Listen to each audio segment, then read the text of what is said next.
I stayed at a charming little import shop in the center of London, just a short distance from Piccadilly Circus. I was merely observing the curiosities on exhibit, not searching for anything. "Hello, Michael." I heard a familiar female voice softly call out a name I hadn't been addressed by in a long time. I turned and found myself staring into the brown eyes that still made my heart race. It's amazing the gamut of feelings that can sweep over you in a split second. I felt a flutter in my chest, surprise, confusion, a desire to embrace this woman, and finally, cold bitterness. I stared at her for what seemed like about 10 minutes, but probably less than 10 seconds. "Hi, Gretchen, what a surprise," I said, going back to watching. I didn't really want to engage in conversation with her, but I knew full well that there was no avoiding it. Gretchen, I knew, would never leave things alone. "Do you have a few minutes to chat?" she asked. "I'll let you buy the girl some coffee, and we can talk," Gretchen offered teasingly. "I don't think so, Gretchen," I replied. "I have time, but I'm not sure we have anything to talk about." I stated this emphatically, not wanting to be polite to the woman who'd ruined my life. I knew she would persevere, but she would have to work for it. I heard a quiet sigh, and then, "Please, Michael, I'd really like to talk to you," she added, "and I'll get some coffee."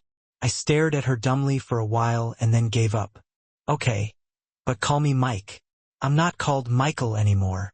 She rolled her eyes slightly and said with a touch of arrogance, "I think I've earned the right to call you Michael if I want."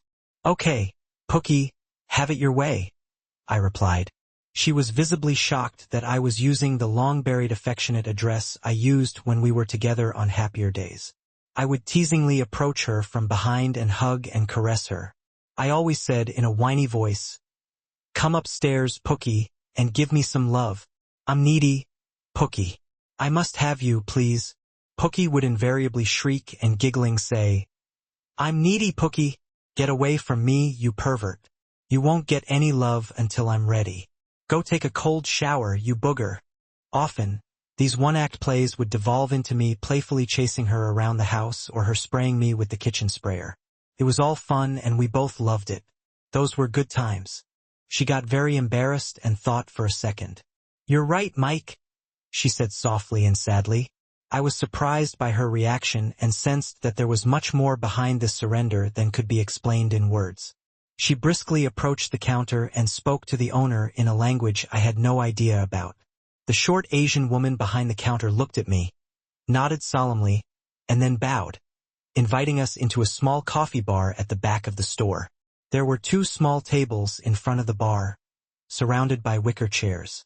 We chose a table, sat down, and a smiling woman brought us 2 coffees without even thinking. Gretchen chose the chair facing the bar and the wall, while I went around the table and took the chair facing the door. Muscle memory doesn't forget. It was a ritual we'd practiced thousands, maybe millions of times over 24 years of marriage. I had to face the door. It was a nervous tic, left over, if you will, from my time serving in Vietnam. After all this time, we still observed our rituals. I think we both noticed it, judging by Gretchen's pretty face. We sat in silence for a long time, and despite my best efforts, my mind wandered back to the last time I'd seen this beautiful woman, my ex-wife. We lived in a small town in Connecticut, and I considered us a happily married couple. For the past few months, my wife seemed distant. I saw and talked to her every day, but I felt a disconnect coming between us. I tried to ignore it and redoubled my efforts to draw her away and bring her close to me again, to make her happy. Our 2 children had left home by then, trying to establish themselves in their new roles as adults. Brett, our son, the oldest, was 23 years old and had just graduated from college. His senior year of high school, he married a sweet girl named Amy, whom everyone adored. He and Amy both work in New York City and commute by train to their small town house in New Jersey. They had some success and were, and still are, deeply in love with each other. It was beautiful to see. Our second child was our ball of lightning, our daughter Misty, who was 21 years old. She is the apple of my eye, a feature of Daddy's daughters and our wild child. During her high school years, I mostly kept my composure and held my breath. By her second year of college, though she had finally come to the realization that all of the no's we were giving her were for her own good. She will soon graduate with a bachelor's degree and will often be on the dean's list. So there you go. I was editing an article that was to appear in one of the magazines published by my employer when I got a call from my wife. "Hey Michael, it's Gretchen. Would you like to have lunch with me today?" I knew it was an urgent invitation, but I thought it would be fun to do something out of the ordinary for a change. "Sure, babe, that sounds like a great idea. I'm glad you called. Do you have some place in mind? Or should I pick meet at Café Paris in, say, 45 minutes? Is that okay with you?" Gretchen asked in a professional, measured tone. Felt like distance was still being maintained, but at least it was a start. I was beyond excited and really hoped for a warming of our relationship. "I'll be there with the bells on," I said with a grin, trying to lighten the mood and show how pleased I was. "Maybe I should wear something else?" "Yes, please," she replied, not very cheerfully. "Okay. I'll see you at 12:15. "Thanks, babe. That's a great idea. I love you," I said, getting up from the table and pulling out my jacket with a wide grin on my face. She simply said, "Okay. I'll see you soon." I hurried to my car and drove across town to meet my favorite wife for lunch. I can't describe the delight I felt at this simple gesture on her part. When I walked in, she was sitting at the table with a glass of wine. I touched her shoulder and leaned over to kiss her, but she turned her head slightly and gave me a peck on the cheek. I guess that should have told me something.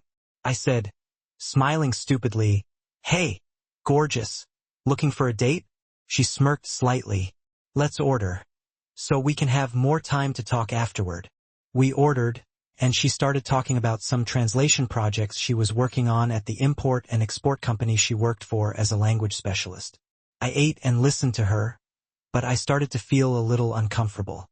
She hardly touched her food at all. After the dishes were put away, she paid the bill with her business credit card, saying that everything was fine and that her boss knew she was treating me to lunch. She looked down for quite a while and was silent. I was about to ask what was wrong when she looked me straight in the eye and said, "Michael, you can't just say it like that. Michael, I've been having an affair for about 8 months. I love him, and I want a divorce." I was stunned, shocked, and destroyed in one fell swoop. I stared at her in silence and couldn't speak. My world split in half in an instant. Never in my life, not even after what I had seen in the war, had I been so shocked. I was broken at the core. I couldn't think. I couldn't speak. Everything was lost. I was lost. She went on to tell me that he was extremely wealthy, a billionaire in fact, and that he would be picking up all the costs of the divorce since he is so rich. She and he would not claim anything in the divorce. I could keep everything. I seem to remember her saying something about my little assets staying intact. At the word possessions, she made a disgusted gesture with quotes in the air. I knew she was talking, but I couldn't really hear anything. It was as if I was in a tunnel where I could see my wife's lips moving, but I couldn't hear a sound. All the words were like bells ringing my doom. Then she continued, "This is what I really want, Michael, and it's in our mutual interest if you don't fight back. Fighting it will only prolong the agony, but the result will be the same. I'm leaving for Europe with him tonight, and I won't be back." She did say, "I won't be back anytime soon, at least not until the divorce is fin. Please let it happen without interference. You have always had a vested interest in my happiness, and this is something that will make me very happy. I'll call the children when I'm settled in Paris." She wasn't sure how they would take it, but she added, "You needn't worry about that." With those words, she got up and walked out of my life, and I was still sitting there, not believing what had happened. The kids, as it turned out, didn't take to it very well. They were as stunned and hurt as I was. She never called them, and I had to break the news to them myself. I was effectively accused of killing her and disposing of her body. The months following my wife's passing were horrible.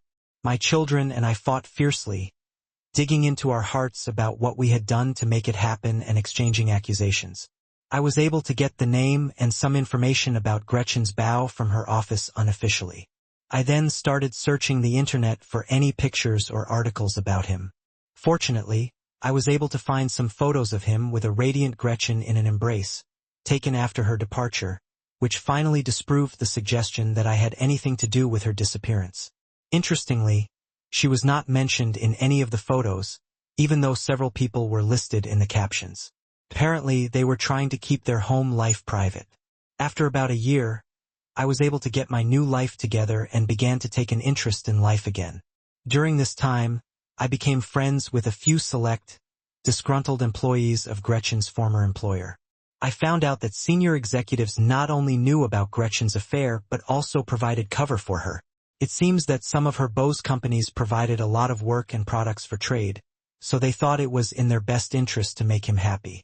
They even sent out memos to some employees, advising them to keep things quiet and ignore what was going on. Gretchen's scheming took place on company time. Can you say lawsuit? Yes, I sued them. Now, I'm living quite comfortably off them. I don't get my pound of flesh from Gretchen or her bow. Note that part of our divorce agreement was that I would never reveal the identity of her bow blah blah blah, but I don't mind making the guilty party feel my pain. It's been 3+ years since our last lunch, and I found myself sitting at a communal table across from my favorite ex-wife. She still looked very beautiful, the best clothes, hair, and makeup that money could buy, but she had a tired, sad look. Those soulful brown eyes of hers, eyes that I'd always adored, told me nothing. She seemed to be dead inside.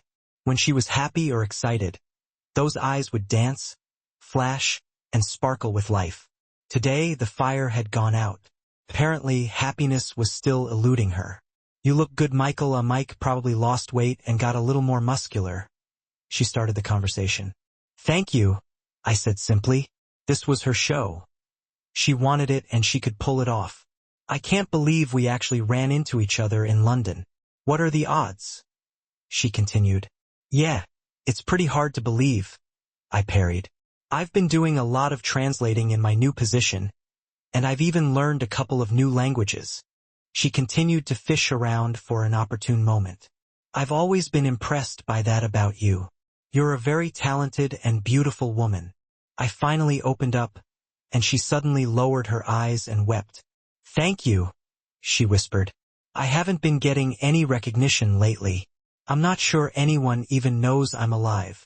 I thought your husband was going to put you on display, I said. He never married me. I'm just a sex toy that can speak multiple languages. If he wants to make a good impression on someone, he takes me out to show them a good time and talk to them in their language. A 40-year-old American woman who can speak more than English can show people around almost anywhere and is willing to get laid, I think, is rare. She said sadly, I've become a valuable asset. Why don't you leave? Get on the nearest plane and get the hell out of Dodge, I said hotly. It's complicated. I live a very, very good life, but I'm being watched all the time. It would be very hard for me to leave. The only reason I can talk to you now is because we met by chance, and I didn't leave the store. Also, Mama, the owner, is a friend of mine, and she kind of has my back if I need to hide for a while. It sounds awful, but I guess it's your choice. Okay, let's change the subject. Why didn't you ever call the kids? I had a really hard time convincing them that I didn't kill you or get rid of your body. They were really devastated that they never heard from you. I was now insisting on answers. She only seemed to sink further into sadness. I wasn't allowed to. I left that afternoon on a private jet, and access to my former life was completely cut off from me. As I said, I was constantly being watched. She suddenly leaned forward and looked directly at me. Michael, I can't tell you how many nights I lay alone in a big house in an exotic place and wished I was still lying next to you in our home in Connecticut. God, I miss you and I miss us.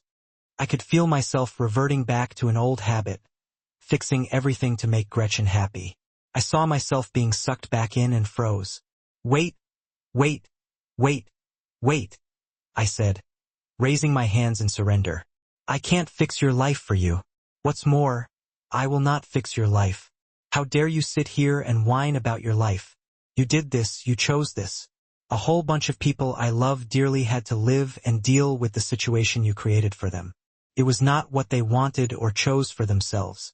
Their lives were forever changed because of choices and decisions that you made without their consent or participation. I happened to run into you for the first time in 3 years, and it's already all about you. I'm already tired of it. You haven't asked about your kids yet. What kind of mother does that? For your information, you're a grandmother now. Brett and Amy have a cute little girl who's going to be 2 in a couple of months. If you're interested. Her name is Brianna Lynn. Your daughter Misty. Remember her? She's planning on marrying a really nice guy named Trevor in about 6 months.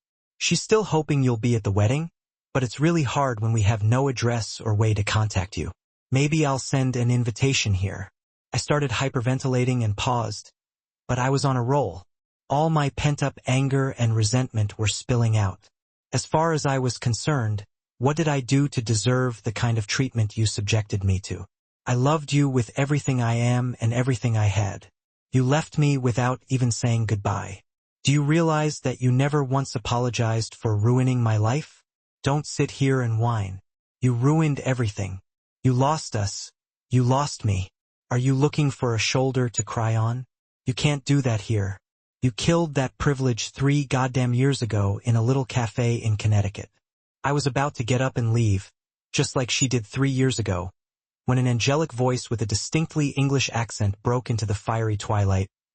Mike, I sure as hell can't leave you alone for even 5 minutes without you chatting up some beautiful woman. I swear I should beat you half to death. She joked, trying to look angry, but her green eyes flashed with mischief. I was so engrossed in my rant that I didn't even notice Pamela walk in. I smiled warmly. Hi, baby. Pamela. I'd like you to meet Gretchen, my ex-wife. Gretchen. This is my friend Pamela. Gretchen was still reeling from my verbal assault, and now she was face to face with her replacement. She was silent and struggling to keep her composure. Pamela simply held out her hand in the traditional friendly gesture and said, smiling, I'm very pleased to meet you, Gretchen. Mike has often mentioned you, but not very warmly, I'm afraid. I suppose I should thank you for letting that lusty fellow go and giving me a chance to get a hold of him. He can be quite a nuisance, but I am gradually accustoming him to the house. Pamela looked at me and smiled broadly. She stroked my shoulder fondly and continued, Mike, my crazy Yankee, I'm afraid we must be off if we are to catch the train to Ellie. I'm sorry to interrupt you, but I'm worried about the time. I patted her leg. Don't worry, my sweetie. I'm just finishing up. Then I turned to the still struggling Gretchen and said, we have to run, but thanks for the coffee and for your time. I'll tell the kids you say hi for me, and tell them you said you love them, even though that's a bit of a lie.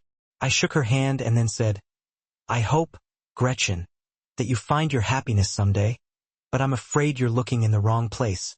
Thank you also for 23 good years. They were mostly happy years for me, and I really thank you for that.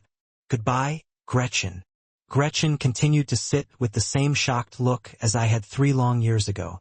Pamela and I stepped out into the bustling life of London to meet the appointed train. She never asked about the reunion, but I think she heard enough to know that it was not a joyous one. For the first time in a long time I felt free, yes, I felt free, and even a little happy.